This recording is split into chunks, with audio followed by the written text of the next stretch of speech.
Translation is purport bachelor purport. Translation. It is a little longer purport, so we'll go through slowly. Translation. I can find no means to drive away this grief which is drying up my senses. I will not be able to dispel it even if I win a prosperous, unrivaled kingdom on earth, with sovereignty like the demigods in heaven. Purport. Although Arjuna was putting forward so many arguments based on knowledge on the principle of religion and moral codes, it appears that he was unable to solve his real problem without the help of the spiritual master Lord Sri Krishna. He could understand that his so called knowledge was useless in driving away his problems, which were drying up his whole existence, and it was impossible for him to solve such perplexities without the help of a spiritual master like Lord Krishna. Academic knowledge, scholarship, high positions, etc., are all useless in solving the problems of life. Help can only be given by a spiritual master like Krishna. Therefore, the conclusion is that a spiritual master who is 100% Krishna conscious is a bona fide spiritual master, for he can solve the problems of life. Lord Chaitanya said that one who is master in the science of Krishna consciousness, regardless of his social position, is a real spiritual master. किवा विप्रा किवा न्यासी शूद्र कबनोय यही कृष्ण तत्ववेता सही गुरु होय. It does not matter whether a person is a Vipra, learned scholar in Vedic wisdom, or is born in a lower family, or is in the renounced order of life. If he is the master in the science of Krishna, he is perfect and bona fide spiritual master. So, without being a master in the science of Krishna consciousness, no one is a bona fide spiritual master. It is also said in Vedic literatures, Satkarma nipuno vipro mantra tatra visharadaha avaishnavo guru nashad vaishnava sapacho guru. A scholar Brahmana expert in all subjects of Vedic knowledge is unfit to become a spiritual master without being a Vaishnava or expert in the science of Krishna consciousness. But a person born in a family of a lower caste can become a spiritual master if he is Vaishnava or Krishna conscious. The problem of material existence, birth, old age, disease, and death cannot be counteracted by accumulation of wealth and economic development. In many parts of the world, there are states which are replete with all facilities of life, which are full of wealth and economically developed. Yet, the problems of material existence are still present. They are seeking peace in different ways, but they can achieve real happiness only if they consult Krishna or the Bhagavad Gita and Srimad Bhagavatam, which constitute the science of Krishna, or the bona fide representative of Krishna, the man in Krishna consciousness. If economic development and material comfort could drive away one's lamentation for family, social, national, or international inabilities, then Arjuna would have not said, even an unrivaled kingdom on earth or supremacy like that of the demigods in the heavenly planet would not be able to drive away his lamentations. He sought, therefore, refuge in Krishna consciousness. And that is the right path for peace and harmony. Economic development or supremacy over the world can be finished at any moment by the catalysm of material nature. Even elevation into a higher planetary situation, as men are now seeking a place on the moon planet, can also be finished at a one stroke. The Bhagavad Gita confirms this. Shine punne mritya lokam vishanti. When the results of pious activities are finished, one falls down again from the peak of happiness to the lowest status of life. Many politicians of the world have fallen down in that way. Such downfall only constitutes many more causes for lamentation. Therefore, if we want to curb lamentation for good, then we have to take shelter of Krishna, as Arjuna is seeking to do so. So Arjuna asked Krishna to solve his problem, definitely, and that is a way of Krishna consciousness.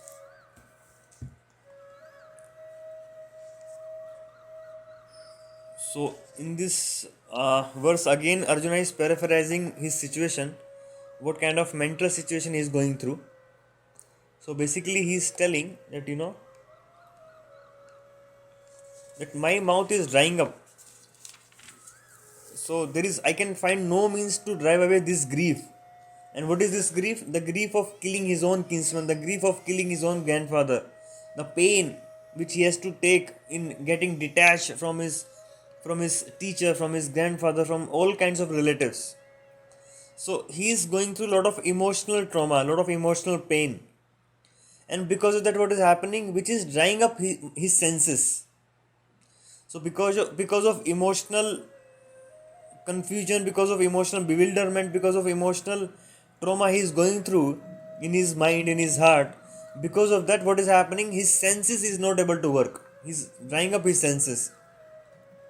And he's telling that even though if I win a prosperous, unrivaled kingdom on earth, still I will not be able to dispel it. So you can imagine what situation Arjuna would be in, what kind of pain Arjuna would be feeling. That he is telling that even if I win this kingdom, entire earth, even if I win, still this grief, still this pain, still this the situation which I am facing, I don't think I'll be able to come out of it. Even though I gain a unrivaled kingdom on earth with sovereignty like demigods in heaven, like the demigods enjoy in heaven, they enjoy very heavenly pleasures. Even if somebody suppose is to give me all those things, but still I will not be able to give up my grief. I'll not be able to fight. I'll not be able to live anymore. So that is what Arjuna is explaining his situation. In the last verse itself, he has said that I am surrendered to you. I am your disciple now, and I am confused about my duty, and I have lost all my composure of because of weakness. So this ultimately concludes Arjuna's position, Arjuna's situation in the battlefield of Kurukshetra. So there are wonderful things to understand from this aspect of what Arjuna is going through today at this in this verse. So although he is feeling something in his mind, although he is feeling something in his heart, so what connection is there that he is not able to act through the body? So we understand that we have mind and we have body. So what is the relation between something happening in the mind and his output through the senses?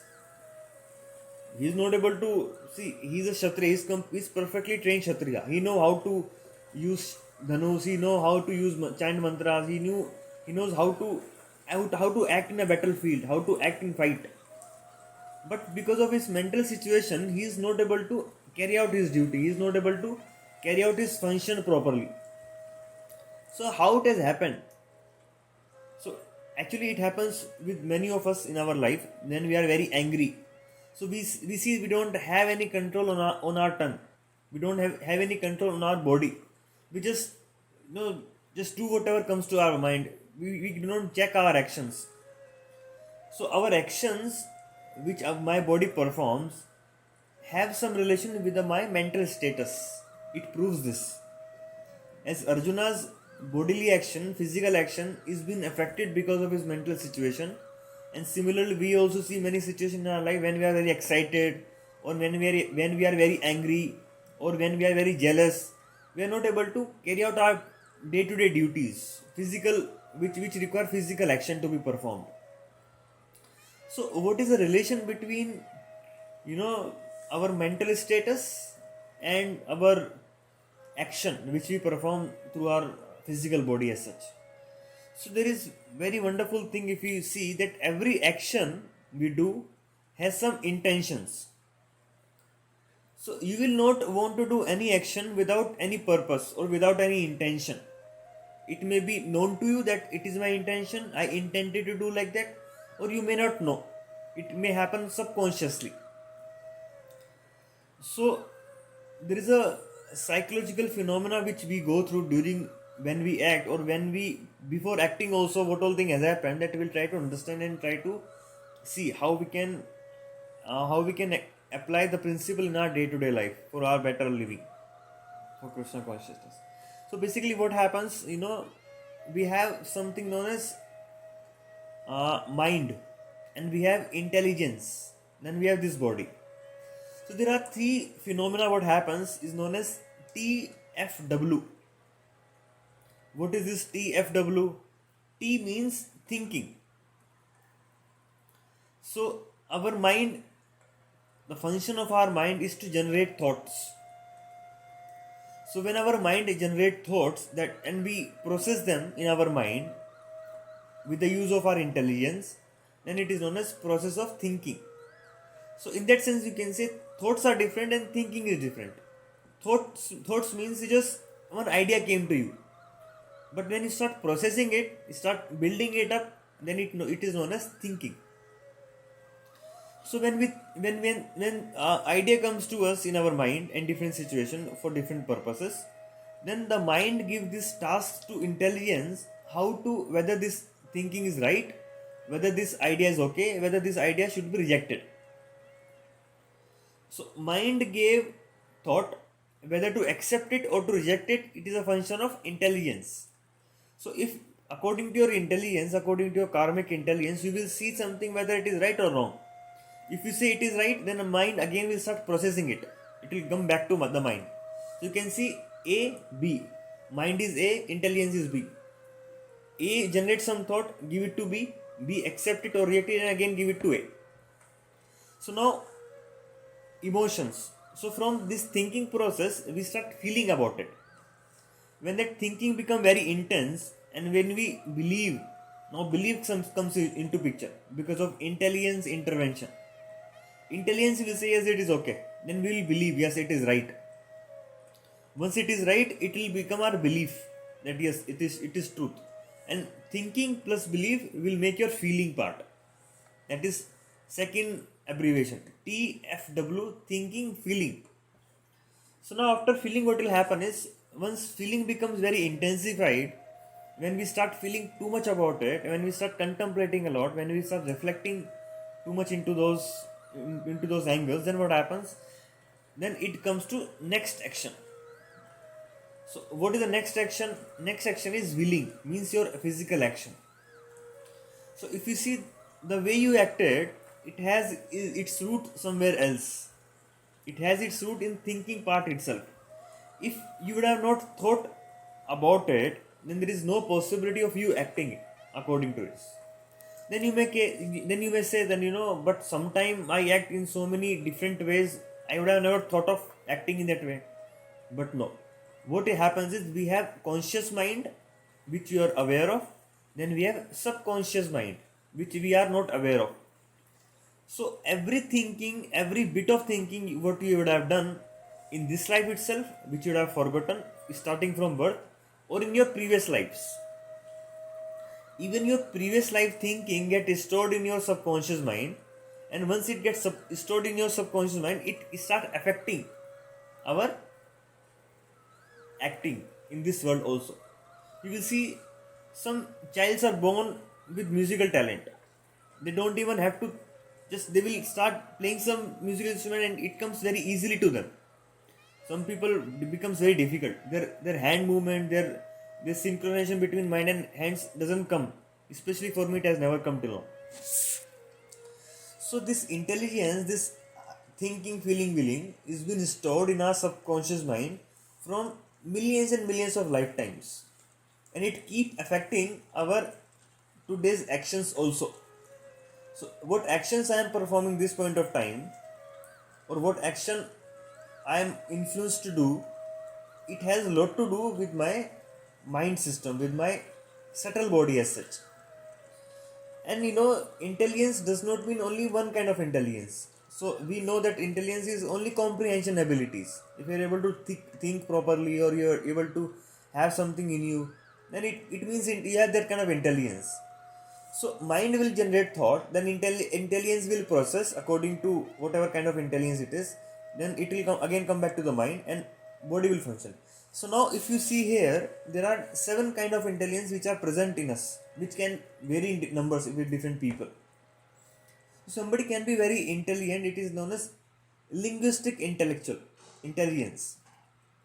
So linguistic intelligence means we are able to narrate properly, we are able to articulate words, we are able to write poems, write articles, and have lot of interest in music, this lot of interest in reading books and philosophizing, all these kind of things. Then it is known as linguistic intelligence. Then we have, like, perfect example we have is Arnav Goswami in India. He is having very high level of linguistic intelligence. He is able to articulate so nicely, able to present, debate, all this kind of thing. Then we have another kind of intelligence which is known as logical intelligence. Logical intelligence means you are able to do mathematical complex problems very fast. Like back in India, we used to have something known as exams for IITs and IIEEE. Now the pattern has changed. So there used to be one book in physics known as Irodog. The lot of complex problems used to be there in that. So a person will keep sitting, keeping one question in his copy for 10 days. He'll keep thinking, but he will not be able to come to a solution.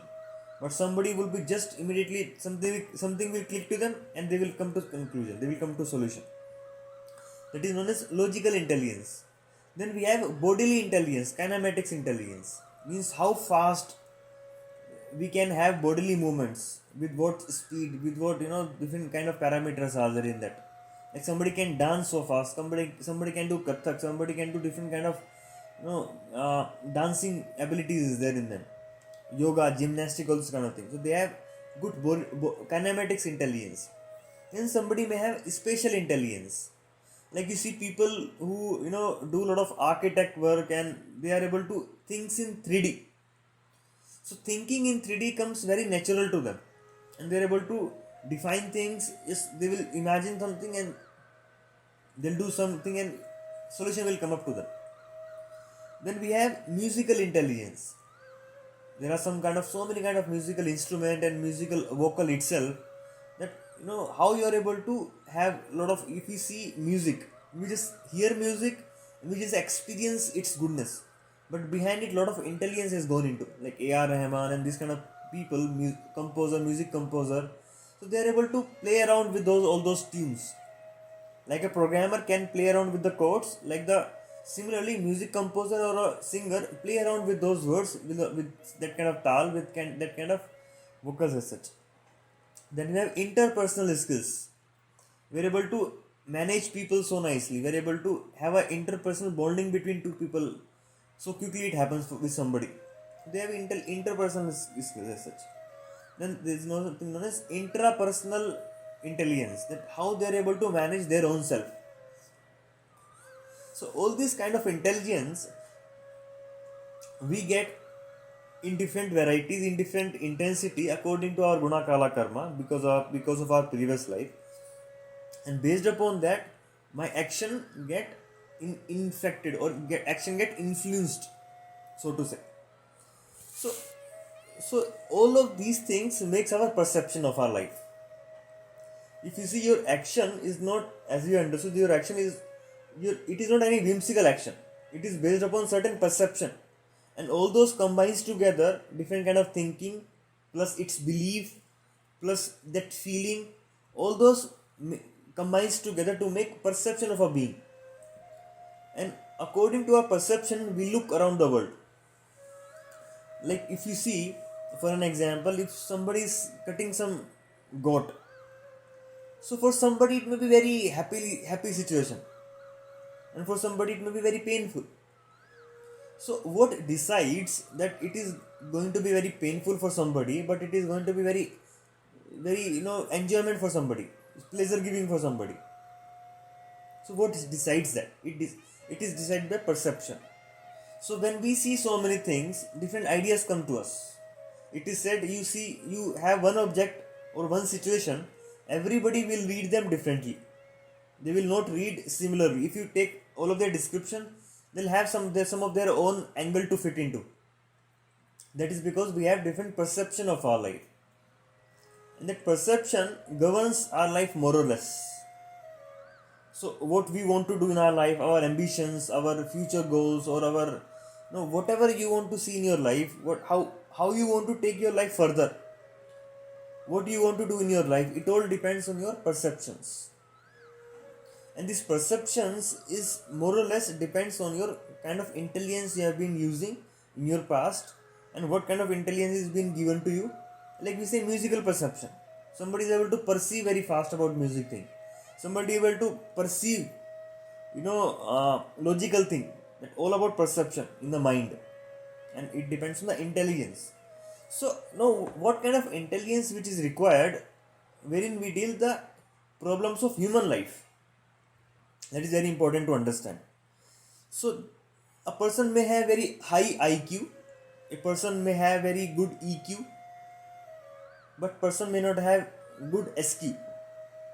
So IQ means your intellectual abilities, as we discussed. These kind of abilities, seven kind of intelligence. There are their intelligent quotient. But somebody may be having very good intelligence, but he may be very emotional, or he may not be able to manage his own emotions. Means he don't have his emotional quotient. Somebody may have good EQ, but they may not have different one more angle to this quotient known as SQ, spiritual quotient. So how do we understand this IQ, EQ? So you can understand by one small example. Say for instance you want to climb the wall. So IQ is required for you to search how the ways and means how you are going to jump the wall. Let's say you find one ladder and you have to have some intelligence. How do I set this ladder so that I am able to climb the other wall? Then for that IQ is required. But to climb up the ladder you require a lot of courage. But you may feel I may fall down at any moment.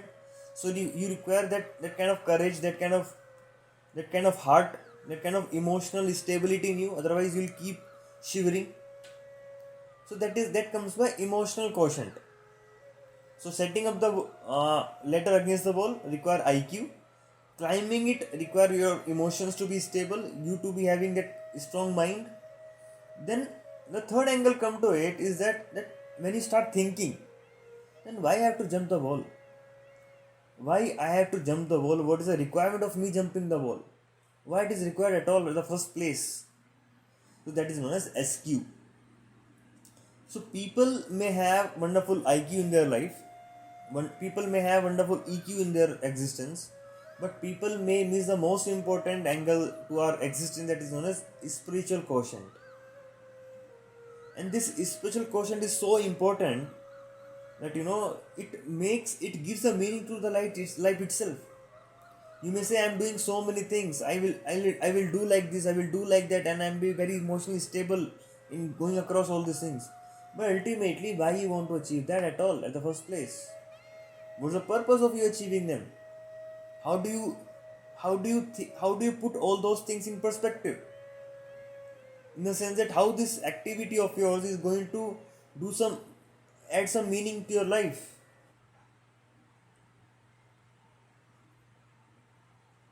So you see how important it becomes. SQ. So it is said how to develop SQ then. SQ is developed by a kind of intelligence which is known as spiritual intelligence. And that spiritual intelligence comes from where? It comes from, yeah. This verse says that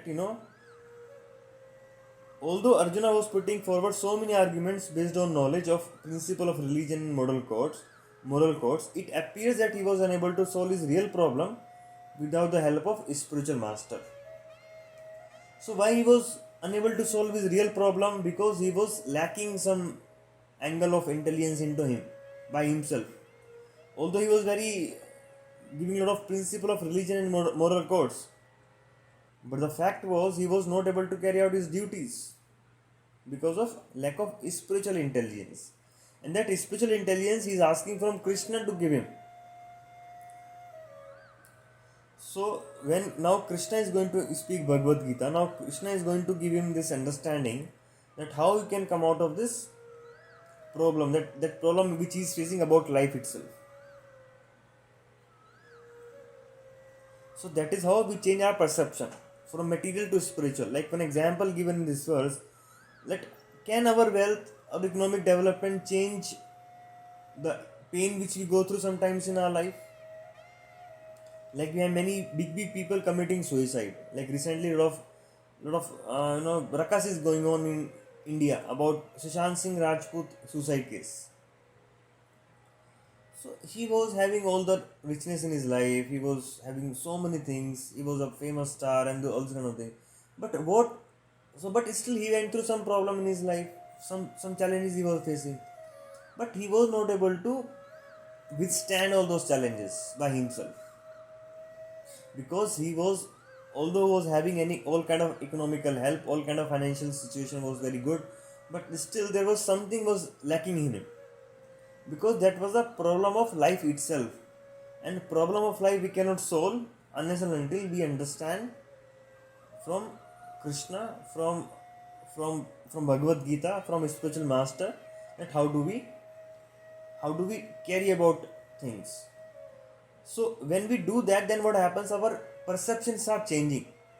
When we take Krishna's intelligence into us, when we take Krishna's guidance in our life, then our material intelligence becomes spiritual intelligence. And slowly, all those templates which is there in my mind about how do we act in this, in any way we act, it will start changing slowly. So you will see many people change their habit just by reading Bhagavad Gita. How they are able to change their habit by reading Bhagavad Gita? Because they are able to have lot of spiritual intelligence into input in themselves, and it is changing their perception slowly, and because of change of perception, their action is also getting changed. Sometimes what happens, we try to restrict person's physical action. Like we have lot of rules, regulations, laws, so many things are there. Like it is a law that you should not commit murder, you should not murder anybody, you should not kill anybody. And if you kill somebody, then what will happen? You will be behind bars. There's a physical restriction we are putting on people. But there are so many people who still murder. They know that it is not good, still they will do it. Why? Because their perception of life is so degraded that they feel good in killing other people. Or their problems, they want to kill somebody and then solve their problems. Because there is some defect in their perception itself. So if we can work on changing people perception by taking intelligence from Bhagavad Gita, by taking intelligence from Lord Sri Krishna, and automatically whatever challenges we face in terms of so much of habits, it will all just disappear in a moment. And who is the representative of Krishna? We cannot go to Krishna now, we cannot meet Krishna.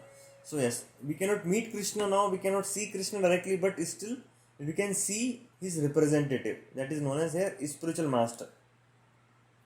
It is said here that who is spiritual master? A spiritual master is somebody who is perfectly know what is in Krishna's mind, what Krishna wants and what is in his mind. That spiritual master knows, and when we hear from him, then automatically what will happen is we will be able to understand what Krishna wants us to do. So here this verse comes, what are different qualification of a spiritual master? It says, Kiba Vipra Kiba Nyachi Shudra Kabanoy, say Guru Krishna Tattaveta, say Guru Hoy. So basically, a Guru may not be born in any particular class. He may not have taken birth in Brahmana, he may not have taken birth in a renounced order of life, he may not be in renounced order of life, he may be born in lower families. But all these are not qualification to understand who is real Guru. Who is real Guru is who know Yehi Krishna Tattvaveta Sei Guru Hoya, who know Krishna's mind completely, who know the science of Krishna completely in toto, he only can become a spiritual master. So if you are fortunate enough to come in touch with that kind of person who know Krishna's mind, who has the ability to, who is connected to Krishna directly, then what will happen is he'll keep providing us all kind of spiritual intelligence, and by we getting spiritual intelligence, then we'll keep changing our perception. And once we keep changing our perception, and your behavior itself will change, your personality itself will change. So that's what we can understand from this verse of Bhagavad Gita. So we have so much of material perception already developed into us from so many millions of lifetimes effort. It may be good or bad, but it can all be wiped out just by starting our life refresh, by taking Krishna's instruction in our heart and by applying them. So you will see your life will start changing without any doubt. So this we can start understand from this verse of Bhagavad Gita. So we'll be understanding more from the next verse, that how Sanjay will explain the situation to Dhritarashtra in two verses, 9th and 10th. Then in the 11th verse, Krishna will start speaking, the real Bhagavad Gita. Real Gita means from then onwards, Krishna instruction will come out from it. and then onwards we'll start understanding what all Krishna has to say to Arjuna, so that he is able to come out of his problem what he's facing. So if anybody have any doubt, anybody got any extra point in this purport, or anybody would like to do any comment, so we can discuss.